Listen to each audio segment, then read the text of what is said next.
Je fais un sacrifice. Tiens, tu vas voir. Tu vas voir. Dis donc, ton article, il était faux, hein? Mais c'est exact, il était faux. Tu prétends qu'il était faux maintenant que tout le monde croit qu'il était vrai.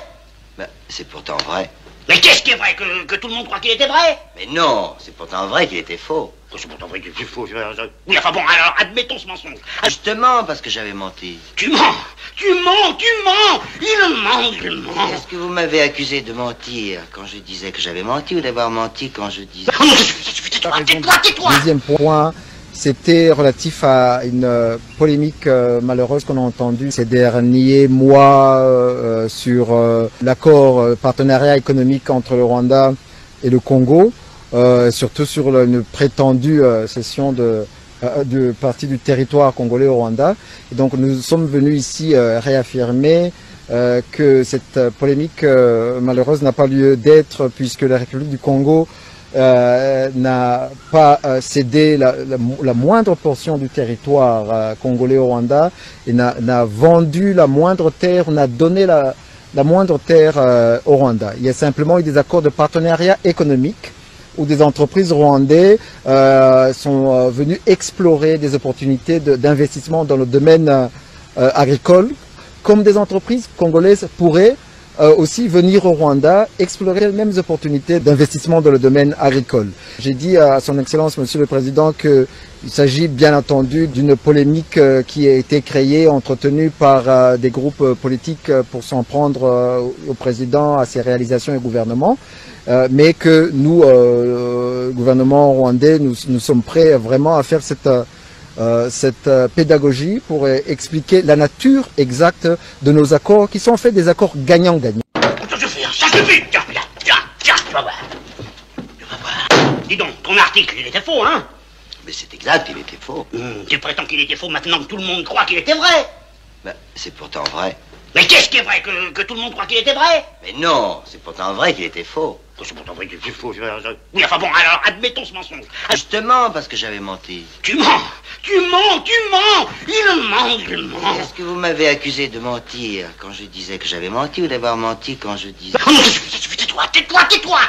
Il nous convient aujourd'hui de porter notre attention sur les accords qui constituent la réalisation de projets spécifiques. À ce jour, nous en avons 5. Premièrement, la concession du parc industriel et commercial de Maluku. Les travaux qui sont en cours actuellement portent sur la construction des routes par la société SGI, l'installation de 6 générateurs pour la production provisoire de 14 MW d'électricité. En outre, il est prévu d'ici à la fin de l'année en cours le redémarrage de 4 unités de production, à savoir l'usine de peinture, l'usine des emballages en plastique, l'usine des fils électriques et l'usine de production des cuves.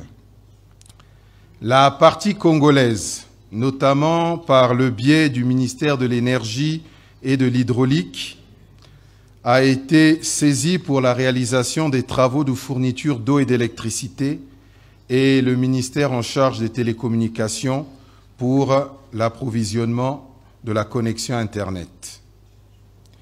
Eu égard à ce constat, la fourniture de ces services par la partie congolaise constitue un point important pour le développement de ce projet. Deuxièmement, le projet relatif à la culture du ricin en République du Congo. Les travaux réalisés entre la société Crystal Venture Limited et le ministère en charge des affaires foncières ont permis d'identifier les terrains dans les départements du Niari, de la Bouenza et du Poul. Il y a aujourd'hui près de 121 000 hectares qui sont disponibles sur les 150 000 hectares escomptés pour la réalisation de ce projet. L'expérimentation du projet sera localisée à Loudima, dans le département de la Bouenza. Un bureau d'études suisse est à pied d'œuvre pour réaliser les études de faisabilité de ce projet qui pourrait être bouclé d'ici la fin du mois d'août 2023. Par ailleurs, la société Eni est actuellement en train de procéder à des tests pour détecter la meilleure semence à cultiver au Congo. Depuis 2 semaines, des ingénieurs sont en train d'effectuer des tests de sol à Loudima. C'est au terme de tous ces travaux que la période d'implémentation du projet pourra être fixée. 3e projet, le projet de développement agropastoral à Yamba dans le ranch de Massangi. Une autorisation express d'occuper 11 000 hectares de terre au profit des fermiers rwandais a été délivrée par les autorités congolaises compétentes pour le développement de ces activités agropastorales. À Yamba, les premiers tests de rentabilité de la culture de maïs ont été réalisés avec succès et ce projet va se poursuivre à une plus grande échelle.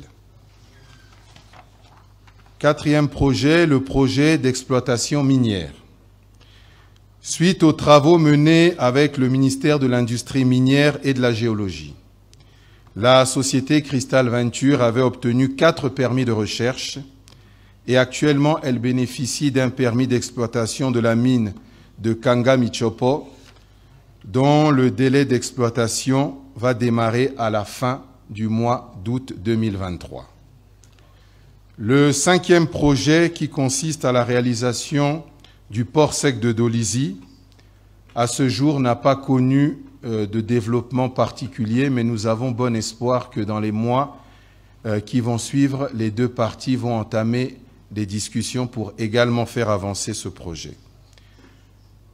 De tout ce qui précède, il résulte que les projets retenus par les 2 parties, à l'exception de celui relatif au port sec de Dolisie, ont connu un début d'exécution satisfaisant. Justement, parce que j'avais menti. Tu mens, tu mens, tu mens. Il ment. Est-ce que vous m'avez accusé de mentir quand je disais que j'avais menti ou d'avoir menti quand je disais...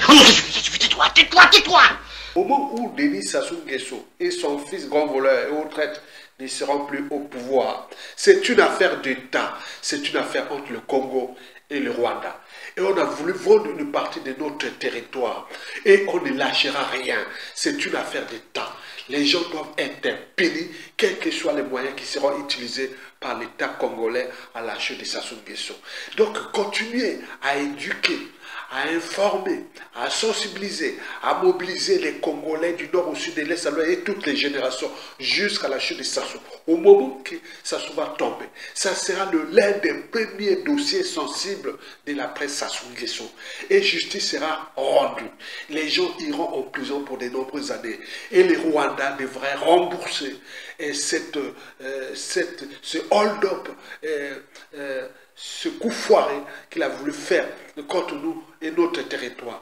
Donc, ce n'est qu'une affaire de temps qui continue à jouer aux ministres et à ces hauts traites-là. Et jusqu'à combien de temps encore ils vont payer ça. Donc, continuons à liker, à partager et à soutenir la résistance. Et nous allons avoir des actes du peuple souverain qui va répondre ses droits. Pourquoi vous l'avez voulu vendre une partie de notre territoire, même pas à la violence?